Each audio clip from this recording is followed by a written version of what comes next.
Kwa mujibu wa ratiba ni kwamba baada ya kumaliza sasa hivi uandikishaji wa awamu ya pili, bado tunaendelea kuchakata taarifa.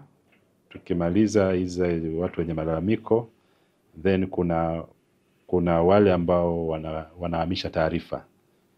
Kama mtu amehama katika makazi yake, kahamia makazi mengine, sasa anataka ahamishe, aweze kuhamisha taarifa zake, aweze kupiga kura hapo anapokaa, anapoishi sasa hivi.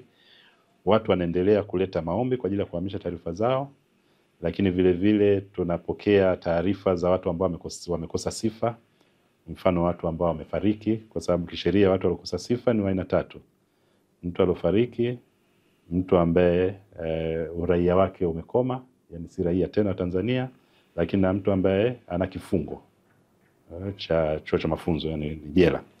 Kwa hiyo sasa hivi bado tuko katika kuboresha, na ikifika mwezi wa 8 ambapo tutakuja kutangaza siku ya uchaguzi, hapo ndio itakuwa sasa tumemaliza utaratibu huo, na hapo ndio tunaweza kupata idadi kamili ya wapiga kura ambao watakuwa kwenye daftari kwa ajili ya uchaguzi wa mwaka 2025.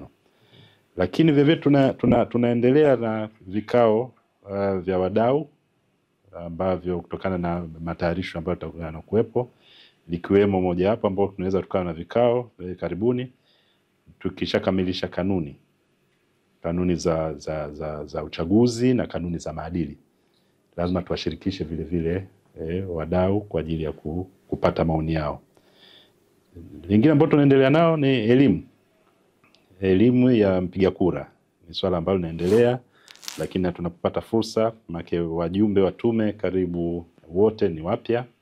Kwa hiyo na wao mara kwa mara wanakuwa wanapata mafunzo, na mafunzo yetu si yanakuwa aina tofauti. Hata pale inapotokea labda uchaguzi sehemu, kwenda kwa wajumbe kuwa kama waangalizi ni sehemu yao ya mafunzo.